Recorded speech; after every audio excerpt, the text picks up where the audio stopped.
अरे इतने ध्यान से अखबार में देखकर क्या पढ़ रहे हो? कहीं किसी सुंदर लड़की की तस्वीर तो नहीं देख रहे हो? सीमा प्रमोद की पहली बीवी थी जिसका बहुत साल पहले ही देहांत हो गया था, लेकिन मरने के बाद भी सीमा प्रमोद का पीछा नहीं छोड़ती है। वो पूरे घर में सिर्फ प्रमोद से ही बात कर सकती थी। अरे ओ पूजा की माँ, कम से कम मेरी उम्र का तो लिहाज करो। इस उम्र में क्या मैं लड़कियाँ देखूंगा? अरे उस कहावत में कुछ तो सच्चाई होगी ना कि बंदर बूढ़ा होने के बाद भी गुलाटियाँ मारना नहीं भूलता। इधर तस्वीर में से निकल कर आकर देख, आज का अपना वास्तु पढ़ रहा हूँ, बंदर गुलाटी। अरे इस अखबार में सब बेकार की चीजें लिखी होती हैं। अरे इधर आओ, मेरे पास आओ। आज मैं तुम्हारे हाथ की रेखा देखकर बताती हूँ कि तुम्हारी जिंदगी में अब कौन सा नया तूफान आने वाला है। अच्छा, तो अब मरने के बाद ज्योतिष शास्त्र भी पढ़ने लगी? हाँ, अभी अभी मैंने एक ब्राह्मण की किताब से ज्योतिष शास्त्र पढ़ा है। अच्छा, हाँ, मैं तुम्हारे माथे की लकीर देखकर बता सकती हूँ कि तुम में और उषा के बीच अभी 2 घंटे झगड़ा होने वाला है। अच्छा अच्छा, और अगर नहीं हुआ तो? लगा लो शर्त। अच्छा चल ठीक है, बोल कितने कितने की शर्त लगी? ठीक है, चलो लगी शर्त। अगर तुम जीते तो मैं आज पूरा दिन तुम्हें परेशान नहीं करूंगी, और अगर मैं जीती तो तुम्हें मुझे एक सोने का हार लाकर देना पड़ेगा। ठीक है। क्या? नहीं नहीं नहीं नहीं। कि तभी उसके घर पर सुमन आती है। सुमन उनकी पड़ोसन होती है। अरे कोई है क्या घर में? हाँ सुमन आंटी, अंदर आओ। आंटी मत कहो पूजा मुझे, अभी मेरी उम्र ही कितनी है। हाँ हाँ, कितनी है कितनी, हमें भी बताओ। आपकी पूजा से बस 2 साल ही बड़ी होंगी ना भैया। अरे भैया मत कहो।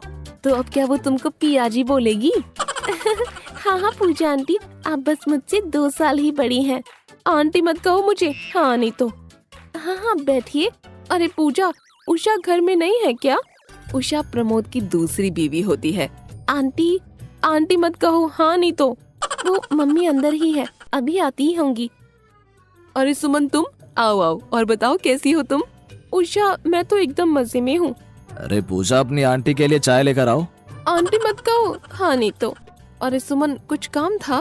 अरे नहीं नहीं उषा, कुछ खास काम नहीं था, वो तो मैं तुम्हें ये अपनी साड़ी दिखाने के लिए आई हूँ। हे भगवान, अब क्या होगा मेरा? देखा, मैंने कहा था ना, जीत गई ना मैं शर्त। हाँ तो चुड़ैल की बात सच्ची हो गई, अब होगी घर में महाभारत। क्या तुमने मुझे चुड़ैल कहा? अरे नहीं नहीं, तुम तो बहुत अच्छी हो। अरे वाह वाह सुमन, ये साड़ी तो बहुत सुंदर है ना सुंदर? कल मोहन के पापा ने मुझे लेकर दी है, पूरे 500 रुपए की साड़ी है ये। अच्छा 500 रुपए की साड़ी? क्यों, किसी की शादी है क्या घर में? अरे नहीं नहीं, वो तो मोहन के पापा ने बस ऐसे ही ला कर दी मुझे ये साड़ी। अच्छा अच्छा, सुमन बैठो ना, चाय पानी पियो। अरे नहीं उषा, अभी तो मुझे जाना है, अभी तो पूरे गांव की सभी औरतों को मुझे ये साड़ी दिखानी है। ऐसा कहकर सुमन वहाँ से चली जाती है। ए जी, कितनी अच्छी साड़ी है ना, मुझे भी दिलवा दो ना। हाँ साड़ी भी अच्छी है और उसे पहनने वाली भी। क्या कहा तुमने? अरे नहीं नहीं, मैं कह रहा हूँ कि वो साड़ी तुम पर ज्यादा अच्छी लगेगी। तो फिर दिलवा दो ना मुझे भी ऐसी साड़ी। हाँ हाँ, तनख्वाह आने दो, फिर तुम्हें इससे भी अच्छी साड़ी ला कर दूंगा। हाँ हाँ ठीक है, अब जब मुझे साड़ी मिलेगी तभी मुझसे बात करना। क्या? देखा, जीत गई ना मैं, आ गया ना तूफान। मिल गया ना तुम्हें संतोष, हो गई ना अब तुम खुश? 2 दिन बाद तनख्वाह आते ही प्रमोद उषा के लिए साड़ी लेकर आता है। उषा, उषा, अरे कहाँ हो तुम? देखो देखो, मैं तुम्हारे लिए क्या लेकर आया हूँ। मैंने कहा था ना मुझे तुमसे कोई बात नहीं करनी, अब जब तक तुम साड़ी लेकर नहीं दोगे तब तक मैं तुमसे कोई बात नहीं करूँगी। अच्छा ये देखो, इसको देखकर तो तुम मुझसे बात करोगी। अरे वाह जी, आप तो मेरे लिए साड़ी लेकर आ गए। अब तो तुम खुश हो ना? हाँ जी, मैं बहुत खुश हूँ। अच्छा तो अब क्या मुझे तुम्हारे हाथ की 1 कप चाय मिलेगी? हाँ जी, बस अभी लेकर आई। ऐसे ही दिन बीत जाते हैं।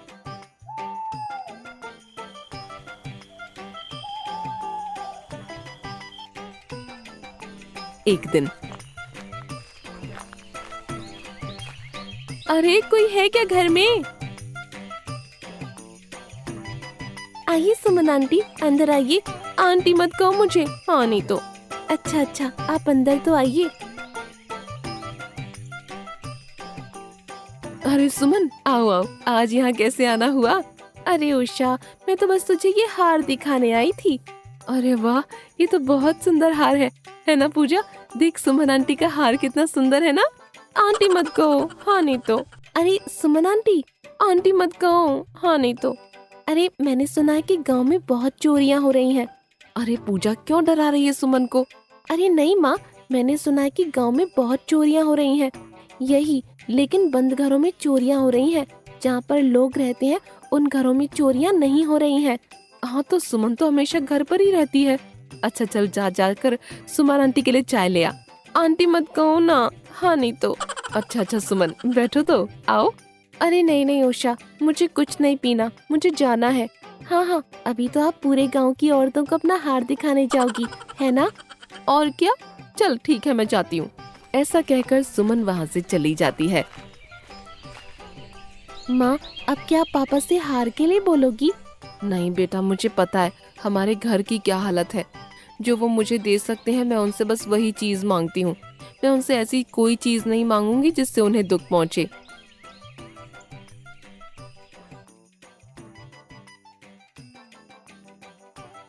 रात को प्रमोद काम पर से घर आता है।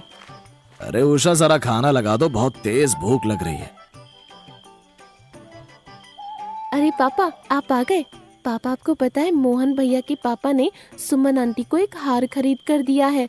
अरे बेटा, ये बात अपनी माँ से मत बोलियो, नहीं तो वो मुझसे हार मांगने लग जाएगी।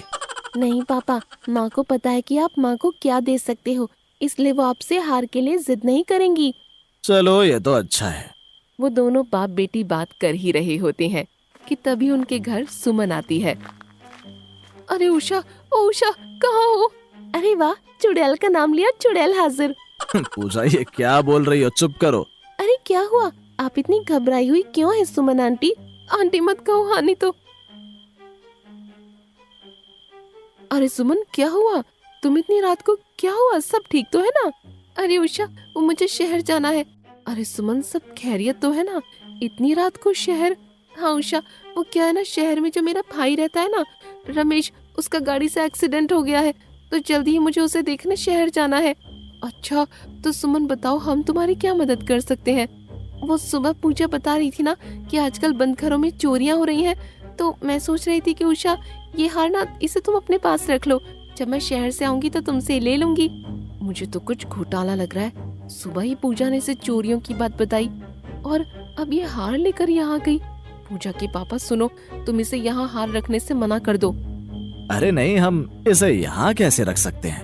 अरे कोई नहीं, सुमन तुम जाओ और ये हार मुझे दे दो, मैं इसे संभाल के रखूंगी। तुम आराम से अपने भाई को देखने जाओ। अरे उषा, सुनो तो। अरे नहीं जी, अगर हम एक दूसरे के काम नहीं आएंगे तो हमारा पड़ोसी होने का क्या फायदा? हाँ, ये हुई ना बात। उषा, तुम्हारा बहुत बहुत धन्यवाद। ठीक है, आप आराम से जाइए सुमन आंटी। आंटी मत कहो ना, हाँ नहीं तो। ऐसा कहकर सुमन वहाँ से चली जाती है। मुझे लगता है ये मरने के समय पर भी राम राम की जगह आंटी मत कहो ना, हाँ नहीं तो यही कहेगी। सीमा की बात सुनकर प्रमोद जोर जोर से हंसने लगता है। अब तुम्हें क्या हो गया? तुम अकेले में किससे बातें कर रहे हो? अरे उषा, तुम नहीं समझोगी। रहने दो जी, मुझे समझना भी नहीं है। अरे माँ, एक बार तुम ये हार पहन कर देखो, तुम पर कैसा लग रहा है? नहीं, कोई जरूरत नहीं है, ये किसी की अमानत है। अगर टूट फूट गया तो लेने के देने पड़ जाएंगे। जाओ और इसे जाकर अलमारी में रख दो। अरे पापा, एक बार माँ को पहन कर देखने तो दो। नहीं, एक बार मना कर दिया ना। जाओ, इसे जाकर अंदर रख दो और चले जाओ, मुझे बहुत तेज नींद आ रही है। अरे तुम अभी बोल रहे थे कि तुमको बहुत तेज नींद आ रही है, तो अब ये उल्लू की तरह आंखें क्यों चमका रहे हो? अरे वो, तुमने हार कहाँ रखा है? तुमने ही तो अभी बोला था अलमारी में रख दो, वहीं अलमारी में रखा है। अच्छा, तो तुमने अलमारी को अच्छे से लॉक कर दिया है ना? अलमारी का लॉक खराब है। अरे अगर खराब है तो उसे ठीक क्यों नहीं करवाती हो? अरे हमारे घर में लॉक करके रखने की चीज हो तो लॉक ठीक करवाऊं ना मैं। 2 ग्राम का सोने का लॉकेट है और पाव भर की चांदी भी नहीं है। इसमें तो चोर का आने जाने का भाड़ा भी नहीं निकलेगा। सो जाओ चुपचाप, दिमाग खराब मत करो अब मेरा। एक तो ये इतने महंगे हार की मुसीबत मोल ले ली, ये तुमने घर में रखकर मेरी नींद से दुश्मनी कर दी है। मैंने तुम्हें मना किया था, लेकिन फिर भी तुमने मेरी बिल्कुल भी नहीं सुनी। हाँ, जैसे चोर को सपना आएगा कि सुमन आज हमको सोने का हार दे गई है और जैसे वो उसे चुराने के लिए आएगा, है ना। सो जाओ चुपचाप, नहीं तो सुबह उठकर सिर दर्द चिल्लाओगे। हे भगवान, जितना जिगर इसे दिया है ना, उसका थोड़ा सा मुझे भी दे देते। अगर इसे भैंसों के तबेले में भी सुला दो तो भैंसों की आवाज से ज्यादा तेज तो इसके खर्राटों की आवाज आएगी। मैं भी सो जाता हूँ, अब जो होगा देखा जाएगा। उधर सुमन का भाई सुमन से बोलता है, अरे दीदी, जैसा मैंने तुमसे कहा था तुमने वैसा ही किया है ना। हाँ भाई, वैसे तुम्हारा आइडिया बहुत अच्छा है, इससे हमें दोगुना फायदा हो जाएगा। मेरा हार भी मुझे मिल जाएगा और हार की चोरी की मैं उषा से रकम भी ले लूंगी। आंटी मत कहो, हाँ नहीं तो। देर रात जब प्रमोद के घर में सब सो जाते हैं तो सुमन का भाई रमेश चुपके से खिड़की से प्रमोद के घर में आ जाता है। हाय राम, ये औरत कैसे सोती है? इसके ये खर्राटे की आवाज से तो मेरे कान फट रहे हैं। जल्दी से हार को ढूंढकर निकल जाता हूँ, नहीं तो अगर थोड़ी देर में और रुका तो बहरा हो जाऊंगा। रमेश जल्दी से प्रमोद के घर में उस हार को ढूंढता है। वो देखता है कि अलमारी का दरवाजा थोड़ा खुला हुआ होता है। लगता है चोरों को पागल बनाने के लिए इन लोगों ने अलमारी में हार रखा है।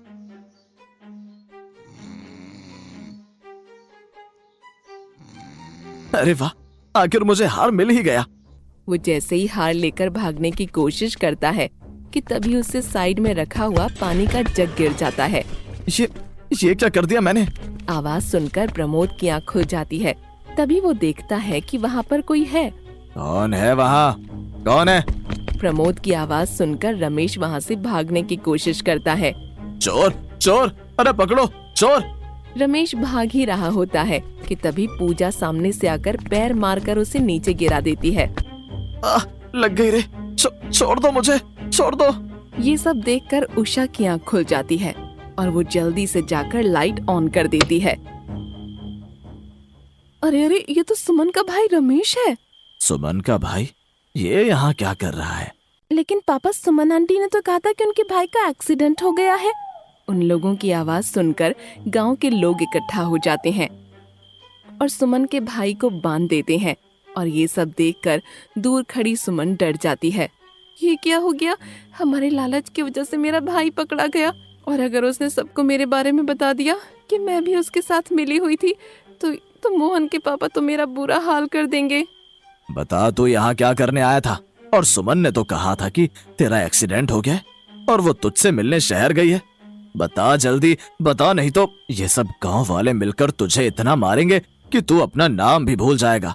नहीं नहीं, मुझे मत मारिए, मैं बताता हूँ। ये सब दीदी और मैंने, हम दोनों ने मिलकर योजना बनाई थी। कि तभी सुमन भी वहाँ आ जाती है। अरे अरे उषा, ये क्या हुआ तुम्हारे घर में? और मीरा भाई तुम्हारे घर में क्या कर रहा है?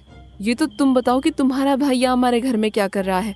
और तुम तो इसको देखने शहर गई थी, इतनी जल्दी कैसे आ गई?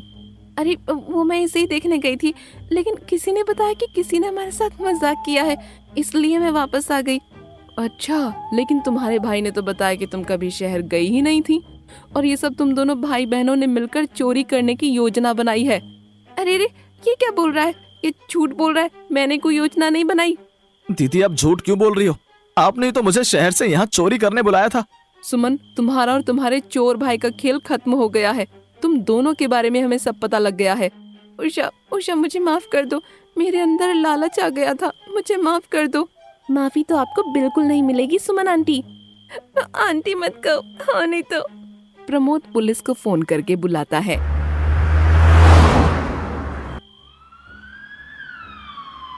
इंस्पेक्टर साहब, पकड़ लो इन दोनों को।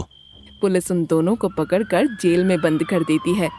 अजी, मुझे माफ कर दीजिए, अगर मैं लालच नहीं दिखाती तो आज ये सब हमारे साथ नहीं होता। कोई नहीं उषा, तुम्हें तुम्हारी गलती का एहसास हुआ, यही मेरे लिए बहुत है।